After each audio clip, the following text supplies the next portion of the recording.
नमस्कार। मैं Acharya doctor Dilip Kumar PhD gold medalist Navyug Jyotish Shikshan संस्थान की पाठशाला में आपका स्वागत करता हूं। आज ये क्वेश्चन आंसर की एक नई वीडियो है जिसमें मैं अपने YouTube के फैंस का, अपने स्टूडेंट्स का, ज्योतिष के जिज्ञासुओं का क्वेश्चन आंसर देता हूं। अगर वो किसी पैरामीटर में उलझ गए हैं, कोई नियम नहीं समझ आ रहा, तो मैं उन्हें समझा देता हूं। आज सबसे पहला क्वेश्चन है अभिषेक जैन का। गुरुजी प्रणाम। शनि की दृष्टि अशुभ मानी जाती है, लेकिन 11th हाउस पर शनि की दृष्टि इनकम के लिए शुभ होगी या अशुभ होगी? आपने बिल्कुल सही बोला है कि शनि की दृष्टि अशुभ मानी जाती है, लेकिन 11th हाउस में जितने ग्रह बैठे हों या 11th हाउस पर जितने ग्रहों की दृष्टि होती है वो इनकम के लिए, आय के लिए बहुत शुभ मानी जाती है। नेक्स्ट क्वेश्चन है रूपम मन्ना जी का।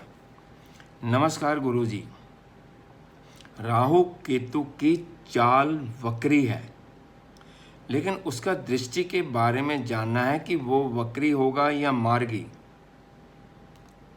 दृष्टि उनकी मार्गी होती है, दृष्टि वक्री नहीं होती है। नेक्स्ट क्वेश्चन है साकेत मोहंती जी का। नमस्कार गुरुजी, मेरा नाम साकेत मोहंती है।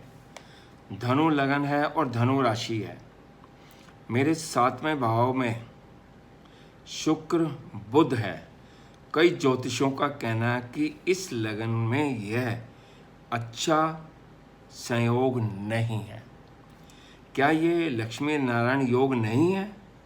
क्या मुझे इस योग का लाभ मिलेगा या नहीं मिलेगा, या विवाह में समस्याएं पैदा करेगा? धनु लगन में बुध और शुक्र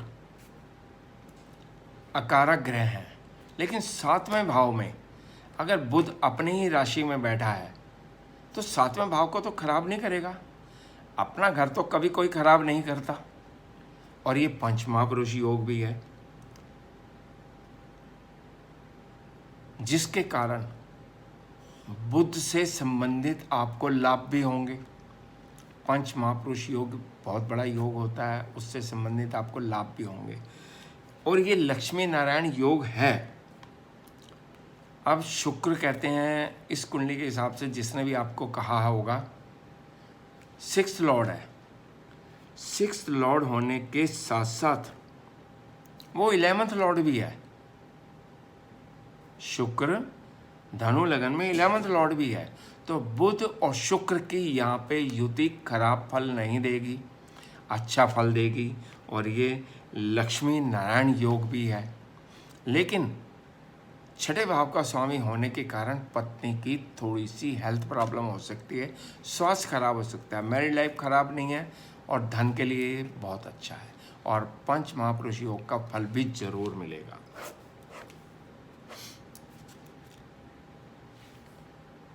नेक्स्ट क्वेश्चन है व्हाट्सएप, पता नहीं क्या नाम है। क्वेश्चन पढ़ते हैं। गुरुजी स्कॉर्पियो लगन। अच्छा, ये व्हाट्सएप पे क्वेश्चन आया हुआ है, नाम नहीं पता। गुरुजी स्कॉर्पियो लगन में 7th हाउस में चंद्रमा और केतु हैं। 7th लॉर्ड 4th हाउस में है और जुपिटर 11th हाउस में है, जिसकी दृष्टि 7th हाउस पर है।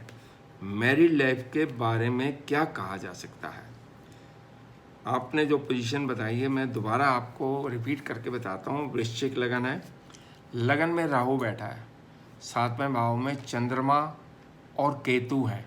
चंद्रमा अपनी उच्च राशि में बैठा हुआ है और 9th लॉर्ड त्रिकोण का स्वामी होकर बैठा हुआ है, ये बहुत शुभ है। इसके बाद आपने लिखा है कि गुरु 11वें भाव में बैठा हुआ है, जिसकी 9वीं दृष्टि 7वें भाव पर भी है। तो मैरिड लाइफ कैसी रहेगी? केतु के कारण थोड़ी सी मैरिड लाइफ, थोड़ी सी, बहुत ज़्यादा नहीं, प्रॉब्लम हो सकती है। लेकिन सप्तम भाव में चंद्रमा उच्च का बैठा है, गुरु की दृष्टि है, और सप्तमेश शुक्र 4th हाउस में केंद्र में अपने मित्र के घर में बैठा है, तो बहुत ज़्यादा प्रॉब्लम वाली बात नहीं है। घबराइए मत, मैरिड लाइफ ठीक होगी। इसका थोड़ा सा उपाय करके किया जाएगा, अच्छी हो जाएगी मैरिड लाइफ, घबराओ मत। कोई दिक्कत हो मुझे फ़ोन करके आप पूछ सकते हो। नेक्स्ट क्वेश्चन है सत्यनारायण सिंगारे, लड़की की कुंडली मेष लगन की, और यदि 7th हाउस में गुरु शुक्र राहु की युति हो तो मैरिड लाइफ कैसी रहेगी।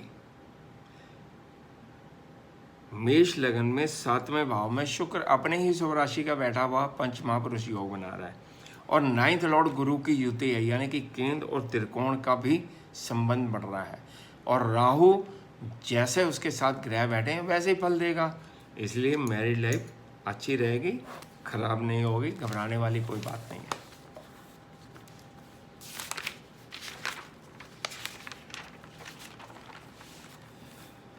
नेक्स्ट क्वेश्चन है अवधेश भदौरिया जी का। गुरुजी प्रणाम।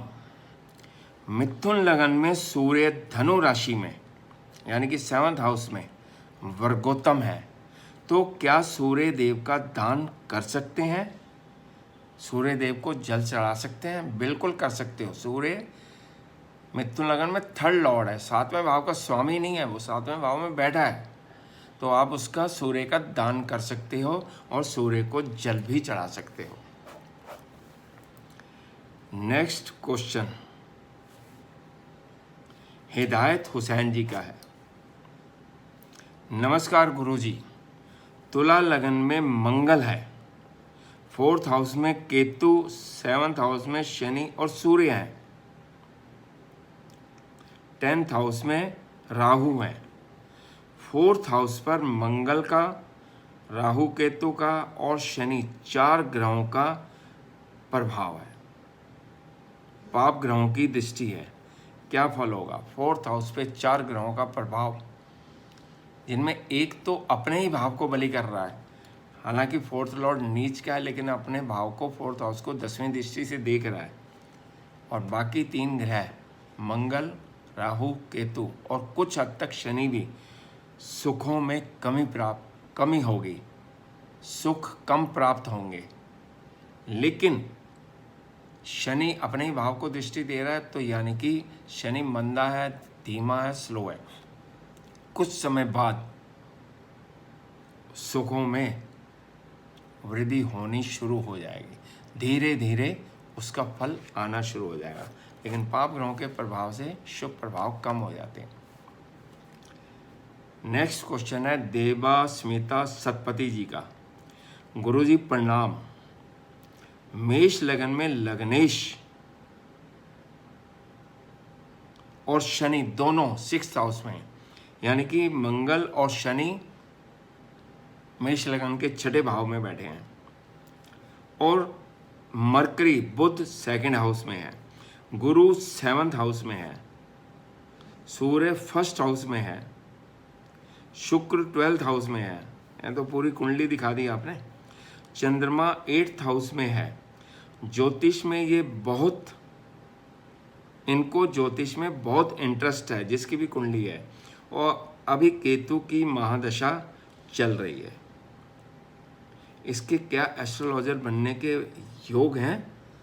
ये बहुत अच्छा योग है इसमें एस्ट्रोलॉजर बनने का। ये जो भी है, जिसकी भी कुंडली है, एस्ट्रोलॉजर बहुत अच्छे बनेंगे। ये मुझे जहाँ तक लगता है मई 2082 की कुंडली है, मई 2082 की कुंडली है ये बहुत अच्छे एस्ट्रोलॉजर बनेंगे। क्वेश्चन बहुत लंबा था, लेकिन आपका आंसर जो आपने पूछा बिल्कुल सही है, एस्ट्रोलॉजर बहुत अच्छे बनेंगे ये। ठीक है।